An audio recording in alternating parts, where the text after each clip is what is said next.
कि आप मुझे दो, परंतु भगवान ने ये कहा है कि आपको जितनी चीज लेनी हो मुझसे लो, परंतु एक चीज देना। वो क्या है? मेरे नाम को जपते रहना। जब मुझे नहीं जपोगे तो फिर मैं किस काम का हूं? और तो और जब व्यास जी, सुखदेव जी महाराज कथा श्रवण करा रहे थे तो नारद जी पहुंचे। बोले नारद जी ने सुखदेव जी को कि हे सुखदेव जी, बोले प्रभु आप आए हैं? बोले हाँ। बोले क्यों? बोले हमारी इच्छा है कि हम आपसे मिले। तो बोले कहिए क्या बात है प्रभु? तो नारद जी ने कहा सुखदेव जी से कि देखिए, ज्ञान और वैराग्य बड़ी अचेत अवस्था में पड़ा है। उन्हें मुक्ति दिलाने के लिए मैंने सूर्य भगवान की उपासना की। तो सूर्य भगवान ने कहा कि उन्हें अच्युत अवस्था से जगाने के लिए भागवत का श्लोक देना पड़ेगा।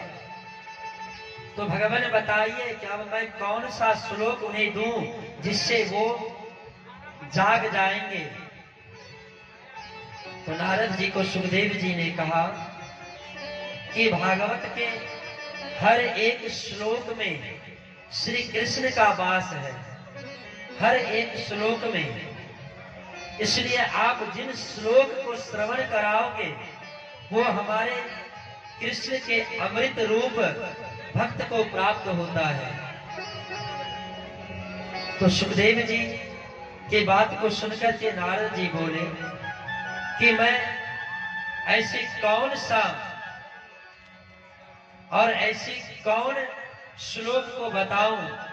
तो उसी समय सुखदेव जी ने कहा ना, हे नारद जी, इस कथा के श्लोक को तोड़ा नहीं जाता है। आपको जो श्लोक समझ में आए आप वही श्लोक को सुना दीजिए, परंतु याद रहे कि श्लोक सुनने के साथ वक्ता जो सुनने वाला हो वो शांति चित्त से श्रवण करे।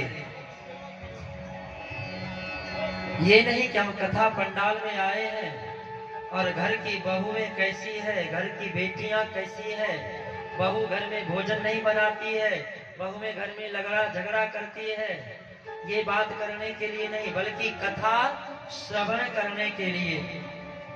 तो नारद जी बोले कि हे सुखदेव जी, वो तो अचेत अवस्था में है। बोले ऐसे ही भक्त को तो भगवान मिलते हैं। अब बताओ, जो बीमार पड़ जाए, जो बीमार है, वह कहे उन्हें उनके पास जाके कि चलो हम यात्रा में जाएंगे, तो बताओ भैया वो जा पाएगा? तो भगवान ने कहा कि ऐसे भक्तों के लिए तो हम भक्तों को, हम सेवकों को, हम संत महापुरुषों को चाहिए कि उनके घर जाकर के उन्हें दर्शन कराएं, तीर्थ का आभास दिलाएं। तो नारद जी ने बोला कि तो मैं उन्हें श्रवण कराऊं? बोले हाँ अवश्य कराओ। तो नारद जी आए और आकर के ज्ञान और वैराग्य के कान में भक्ति के समक्ष श्री कृष्ण के भागवत